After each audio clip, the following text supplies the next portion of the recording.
I, 33 female, married my husband Alex, 35 male, 8 years ago. About 5 years ago, my mom died sometime after my second child was born. I went into depression due to her death and postpartum. We stayed at my mom's house for about 6 months with my sister, Sally, 28. Alex and Sally helped me a lot during this time and got me out of that dark phase. Things eventually got better, and we came back home. About 2 years ago, we had our anniversary, and we decided to celebrate at home.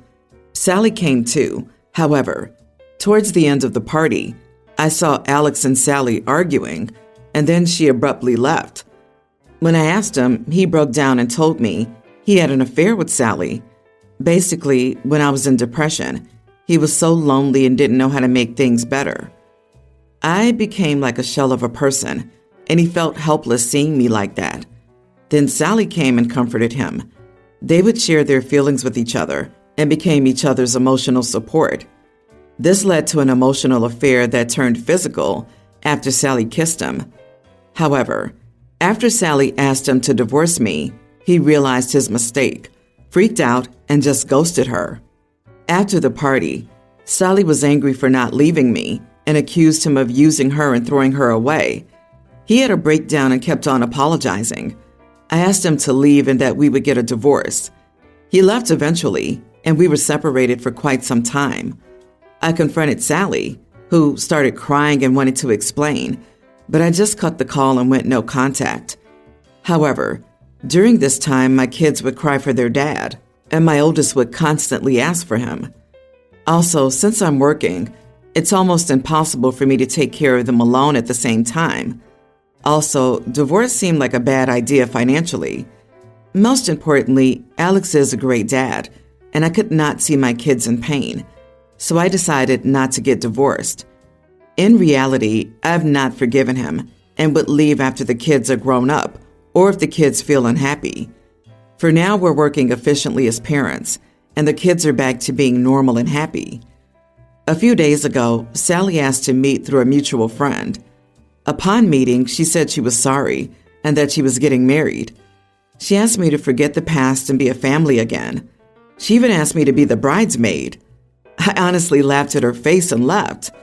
Now she's saying that I'm being cruel since I accepted my husband but am punishing her, that I'm her only family, and I should leave things in the past. I honestly don't want anything to do with her because of how much she hurt me. I adored her growing up, and she did that to me, but I don't know anymore.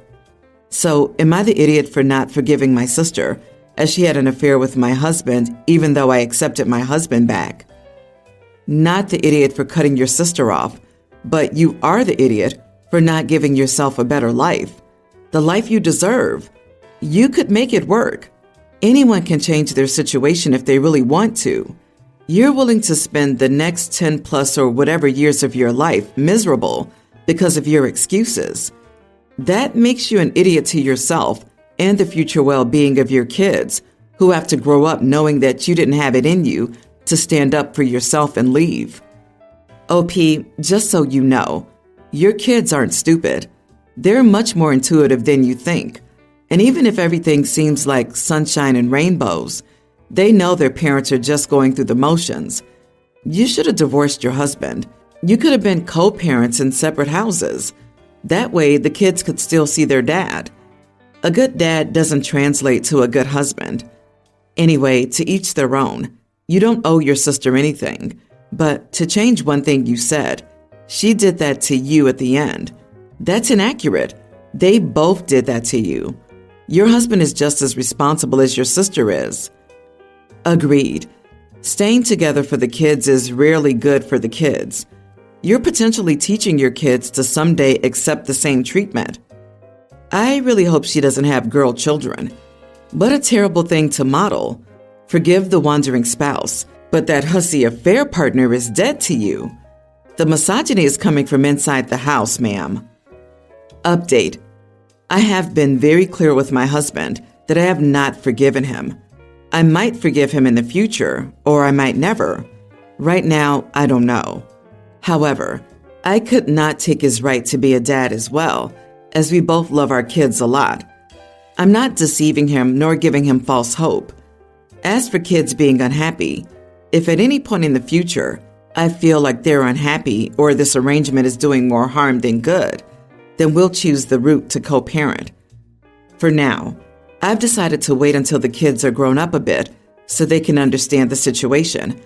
But for now, they're happy that both Dad and Mom are around. Even if I could forgive my husband, I would divorce him in the future, as I cannot see him as my husband anymore, and I'm no longer sleeping with him. I discovered my wife's cheating about 6 months ago. I used to be polyamorous before I decided that I wanted to get married. I'm not very hurt by her cheating. If she asked me before to open the relationship, I would have offered her divorce and for us to live as boyfriend and girlfriend, and we could have explored a polyamorous lifestyle together. I definitely do not want to be married in a polyamorous situation. There are a lot of legal and financial entanglements that are difficult to sort out when you're married and poly. So I asked for a divorce as soon as I found out about her cheating. I don't want to know why she cheated. I don't want to know the details. I just want a divorce. I don't like liars. We have a 1-year waiting period before we can proceed with the divorce, so we're stuck in the same house. I don't want to leave, and neither does she. I also started dating a week after I told her I wanted separation because I desired intimacy, and having intimacy with her was out of the question. My soon-to-be ex-wife has been working to show me that I can trust her. She signed up for individual therapy. She's put a lot of effort into herself in the past few months. She wanted to attend couples counseling, but I don't want to waste time and money. I want to cultivate my relationship with my girlfriend, whom I've come to like very much. I see a future with her. She's kind and sweet. I recently started a discussion with my wife about rules regarding introducing my girlfriend to our kids and whether she would like to meet her.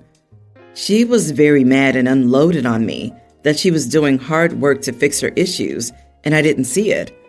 I see it, but I don't see how that changes anything. Then she asked me about my girlfriend and my plans with her. I told her that I think we have a good connection, and I can see myself marrying her in the future. I feel she's going to be a good influence on the kids. She's been giving me the silent treatment. Am I the idiot? Everyone's the idiot here. She cheated, and her efforts to make amends don't mean she can undo the damage she did. She needs to understand that and accept it. But dude, 6 months into a separation and 5 months, 3 weeks into a new relationship is way too soon to be thinking about introducing your new girlfriend to the kids. Their lives are already being turned upside down by the divorce, especially while their parents are still living together. Seriously, WTF? You don't have to protect your ex's feelings, though while you're living together and co-parenting, you could probably be a little less hurtful. Still, you do need to put your kids ahead of yourself. Let them process the divorce before you bring another woman into the picture. I honestly might be more disgusted by your selfishness regarding your kids than I am by her cheating, and that's saying something. Yeah, it must be confusing as heck for the kids, and then horny dad throws a girlfriend in the mix. Like so many cheaters, she's realized she's imperiled her good thing and is trying desperately to get that security back. No one owes a cheating partner forgiveness or any attempt at reconciliation or closure. Good on the soon-to-be ex-wife for getting into therapy, but just because she wants to save the marriage doesn't mean he does, and he's not obligated to do so. But don't bring someone new around the kids until you've lived separately. You are the idiot for the fact that you've been cohabitating for a year and giving your wife thoughts that the marriage can be saved. Also, you are the idiot if you can't be single after a relationship for at least a month. Good friends would tell you you're on a rebound. Adults over 30 recognize this won't last. For someone who wasn't hurt, OP sure is acting like someone compulsively trying to fill a void. Either that or OP was done with this relationship and was just waiting for something like this to have an excuse to get out. My daughter, 28, and I, 56 female, have a tough relationship. I take the blame for all of this. When she told me she was a lesbian, I didn't react well. I didn't kick her out of the house or do anything else, but I said terrible things. Our wonderful relationship turned into barely talking. My husband woke me up 2 years after she came out. I started trying to improve my thoughts and prejudices and understand all of this better. Still, our relationship was already severely damaged because of me. I apologized to her for the things I said. We had a heart-to-heart conversation, and she was very sincere in saying that when she left the house, she would cut off contact with me because, despite accepting my apology, she no longer trusted me as someone she wanted around. I accepted this, and she cut off 95% of contact with me after going to college. I tried to get closer or go to therapy together, but she refused, so I respected it. We had contact when my husband was alive because she attended the end-of-year parties. Still, after he passed away 3 years ago, we talked 3 times. She didn't want to talk, and I respected that because I was aware of what I did. 2 weeks ago, I was in a car accident, and I broke 2 ribs in my arm and had several scratches on my body. It was nothing too serious. I'm recovering well and have help at home. I didn't say anything to my daughter because we don't talk, and she lives 8 hours away. She called me yesterday, asking if I had really been in an accident. When I confirmed, she started to argue with me, saying I shouldn't learn this kind of thing from my cousin, but from you. I was honest here and said that we hadn't talked in months, almost a year. I respected what she asked, and I thought this was a topic she wasn't interested in. She started to say that even though we didn't talk, I had to tell her this type of information because she was my daughter and the only immediate family, and not hide it from her. She's upset with me, but today I received a bag from the pharmacy with pain medication and other things from her. I'm feeling bad, but I'm also doing what she asked, which is that we have no contact. Am I the idiot? Yeah, ignoring everything in the past here and judging on the present is not the idiot. She's the one who maintained a no-contact relationship. You've respected her wishes for years and kept your distance at her request. It's ridiculous for her to scold you for doing as she requested. You can't be faulted for respecting her wishes. She can't change the rules and then play the victim after the fact. It sounds like there's no winning for you here. You're darned if you do, darned if you don't. She's going to be upset whether you contact her after being told not to, or if you didn't contact her. You're not a mind reader to determine what contact is acceptable for her, depending on what rules she's established that day. It's possible the daughter got a real scare after the accident and is now regretting how much distance there is in the relationship. She's not expressing it well if that is the case, or she's only upset because she heard about it from her cousin and was embarrassed that she didn't know something important about her mother. Exactly.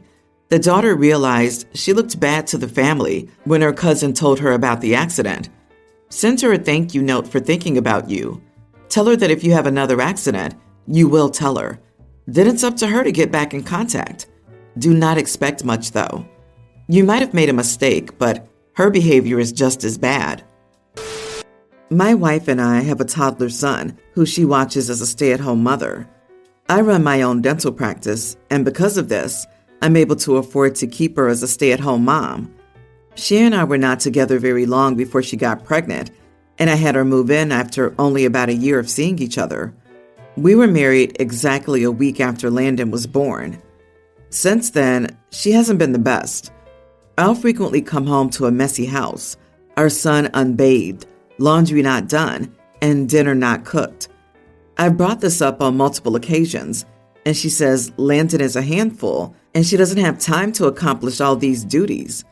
Landon is always a piece of cake to deal with when I'm home, as well as on the weekends, so I never really believed her, but I didn't want to get into a fight. Well, last night she went out of state to visit her mother, who's in hospice. I've never met her and they've been estranged for years, so my wife and I decided it would be better to stay home with Landon while she's gone. I took off work to watch Landon. It's been the easiest week of my life since high school. I did the math, and changing diapers averaged 20 minutes a day. Cooking all meals took 40. Loading the dishwasher took 10. Giving him a bath was about 30 minutes apiece. and cleaning took me about 25 minutes a day. He was so well behaved. We had the best time playing around, and I only spent about 1.5 hours doing actual work. I'm honestly upset at this revelation that my wife does nothing all day while I work to provide for her and Landon. She gets back tomorrow, and frankly, once she's over her mother, I'm planning on telling her, after living in her shoes for a week, I need her to step up to the plate because the amount of effort she's been putting in is unacceptable. If she doesn't do it, I'll have to leave her because I don't like feeling like I'm taking care of 2 children. She's a bit younger than me. She's 27 while I'm 33, but she's used goods. Most successful men don't want a woman with a kid from another man. I understand she hasn't grown into more mature habits, but I feel like once you become a mother who gets to stay at home and be provided for, you should at least hold up your end of the deal. So, am I the idiot for telling my wife she needs to do better? She's used goods? LOL. Grow up, idiot. No wonder your place is a mess. She's probably depressed being with you. Do her a favor and divorce her. I hope your wife gets with an actual doctor for logical reasons. Dude, you only took 40 minutes to cook 3 meals? The math isn't mathing. What did you eat? Cereal and sandwiches? Don't worry. Most men do not think she's used goods, so she would be just fine. You, on the other hand, would definitely find trouble, considering what you're like. LOL. I can't believe you just posted that about the woman you promised to spend your life with. Ha ha ha. She's 27 and has 1 child. What's going to be child support and spousal maintenance from a dentist? She's going to be fine. By the way, she may be a complete mess because her mom's dying. OP is such a moron. I don't know if, once she's over her mother, is something I'd be inclined to say about someone I loved or even especially liked. I, female 21, have a skin condition called vitiligo, and despite it now covering more than half of my body, I've come to accept it. I also have pretty distinct scars. They're not really nice looking, but it's whatever. I don't cover any of that up. I'm happy with how I look, and I don't want to hide a part of me, but that brings me to the wedding party in question. My cousin Dan, 27, is marrying Laura, 26. I've befriended her through Dan. She was always nice and didn't fuss about how I looked. That said, when she asked me to be her bridesmaid and I accepted, she asked if I could cover the scars up. I admit I wasn't too happy, but they can be an eyesore, so I agreed. That was last autumn. A few weeks ago, she extended the request to cover up the skin condition, which would mean 2 things. Either I would wear a completely different dress or attire than I already bought and other bridesmaids had, or I would wear 60% concealing cream for the day. For everyone there, that would just make me stand out more and make Laura blatantly look bad, in my opinion. Why is she wearing a suit? Didn't she entirely ditch concealers years ago? I explained that I couldn't do that for said reasons, to which she basically told me to figure something out and that she didn't want me taking the attention away. I told her everyone attending already knew me, so I didn't know what was wrong. Laura still demanded I figure something out, so I did the simplest thing I could to appease her. I can't steal her thunder when I'm not in the party. I still intended to come as a guest and in a normal dress, though. Laura still told me to cover up, even as a guest. I told her no, which she didn't take well. So now I'm not attending at all. Dan told Laura to let it go and kind of tried to calm her down, and most people relatively agreed with me. However, I also had people tell me to swallow my pride for a day. So, am I the idiot? Honey, can you please attend the wedding in a head-to-toe sheet with eyes cut out? It's like a full-on ghost, but not a white sheet. Then you might be mistaken for the bride. Jesus, you are not the idiot for not attending. If I were Dan, I'd cancel the wedding. Who wants to be with such a superficial, entitled, and unkind person? I'd go with a full-body astronaut costume with reflective helmet. OP, you have a health condition that you live with. This is not the swallow the pride thing. This is not the case when a guest insists. I'm just expressing myself, my pride. No one has the right to ask you to cover up how you look for their event. And you've learned something important about your cousin and his bride-to-be. Feel free to tell anyone who asks why you're not attending. I'm sorry you have to deal with this.